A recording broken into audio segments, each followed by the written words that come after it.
Hello friends.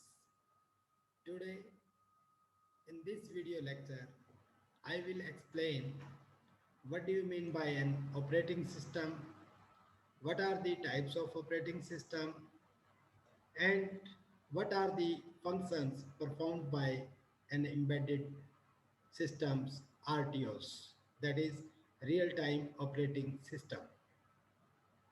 We know that as the number of tasks increases, the time interval at which a task gets serviced also increases. Means with the increase in number of tasks, the time interval for a particular task also get increased and its service time will also increases. If some of the task involves waiting for external events or input-output uses, task execution time also gets pushed off, means increases in accordance with the wait time consumed by the task. The priority in which a task is to be executed is fixed and is determined by the task placement within the loop in a super loop based execution. This type of firmware execution is suited for embedded devices where the response time for a task is not time critical. Some of the examples of the embedded system where the response time for a task is not so critical are electronics toys and video gaming devices. Here, any response delay is acceptable and it will not generate any operational issues or a potential hazards, meaning that we can, in case of electronics toy or video gaming devices, some type of delay can be tolerable and it will not harm the overall system or any potential hazards to the system. But whereas certain applications demand time critical response to the task or events, and any delay in the response may becomes critical. That is some of the examples of the embedded systems where response time plays an important role and is very critical are flight control system, airbag control, anti-logging brake system for vehicles, nuclear monitoring devices, etc. These are the some of the applications where critical task response is important. Now the question arises how the increasing need for time critical response for a task or event is addressed in embedded applications. Well, the answer is assign priority to the task and execute the high priority task when task is ready to execute. Means first we always assign the priority to the task and perform those tasks according to their priority. Means if one task is given highest priority, it should be performed first of all and then the next priority, next priority and then next. Dynamically change the priority of task if required on a need basis. Means there must be some mechanism where we can change the priority of the task as and when required on the need basis. Schedule the execution of task based on the priority, or we can also schedule the execution of task based on priority. Means if such type of task come first, it should be given highest priority. If this type of task come second, it should be given lowest priority. Suppose in case of airbag vehicles, we give the highest priority to the opening of bags when airbags when accident occurs and the collision in increases a threshold value, then the airbag will automatically opened because it is given the or schedule the execution on priority basis. Next is switch the execution of task. When a task is waiting for an external event or a system resource, including input-output device operation. The introduction of operating system based firmware execution in embedded system can address these needs to a greater extent. We can say that the embedded devices which is having an operating system can solve these problems or solve these needs up to a greater extent.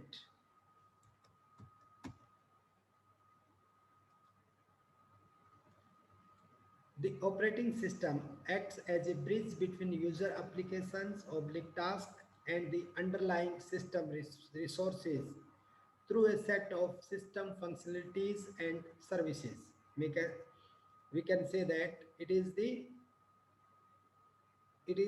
operating system is between the user applications and the underlying system resources. The operating system manages the system response resources and makes them available to user applications oblique tasks on need basis. Means the tasks which are needed fast will be utilized by the operating system. A normal computing system is a collection of different input-output subsystem working and storage memory. The primary function of an operating system is make the system convenient to use, organize and manage system resources effectively and correctly. Means the primary functions of an operating system is to make the system convenient to use, means it should be used in easy and easiest way, and second is organize and manage all the system resources in an efficient and correct manner. Figure 10.1 gives an insight into the basic component of an operating system and their functionality with the world. This is the diagram. Here on the above side it is user applications oblique task. Then at the bottom we are having underlying hardware, or we can say underlying system resources. In between there we are having operating system, and the main component of an operating system is kernel, and the services of these kernels are memory management, process management, time management, file system management, input output system management. And the in between the user application and operating system we are using application programming interface. Similarly, between the operating system and the underlying system resources we are using device driver interface. This is the this figure explains the operating system architecture. Now the kernel. Kernel is the core of the operating system, or we can say it is the heart of the operating system, and is responsible for managing the system resources and the communication among the hardware and other system services. Kernel act as a abstraction layer between the system resources and the user application as shown in figure. First, kernel contains a set of system libraries and services. We can say that kernel must have a set of system libraries which may be used in later half of the execution of any task or application, and services. For a general purpose operating system, kernel contains different services for handling the following. Number one, some of the tasks performed by general purpose operating systems or the kernels are process management, primary secondary memory management, file system management, input output system management, protection system, and interrupt handler. Next is types of operating system. There are two types of operating system. One is general purpose operating system and other is real time operating system. And these types are based on the type of kernel and kernel services, the purpose and type of computing system where operating system is deployed, and responsiveness to the application. Operating system which are deployed in general computing system, they are referred as general purpose operating system. The kernel of such an operating system is more generalized and it contains all kinds of services required for executing generic applications.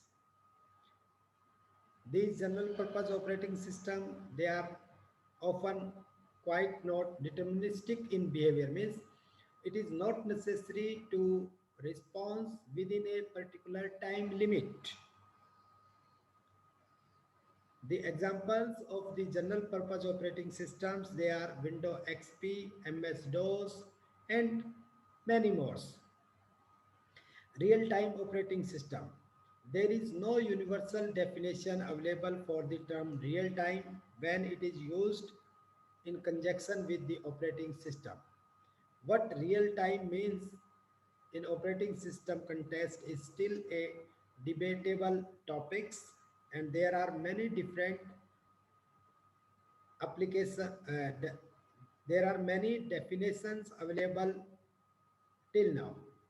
In broad sense, we can say the real time means deterministic time behavior. We can say that the operating system which responds in a particular time is known as real time operating system. Deterministic time behavior in real-time operating system means OS services consumes only known and expected amount of time, regardless the number of services. The real-time operating system implements the policies and rules concerning time critical allocation of a system's resources. We can say that overall real-time system is nothing but all the policies and rules, they must be performed a particular task in a time-bound manner with allocation of systems resources. Some of the real-time kernels functions are as task oblique process management, task process scheduling, task process synchronization, error assumption handling, memory management, interrupt handling, and time management. We will discuss these functions of a real-time kernels one by one.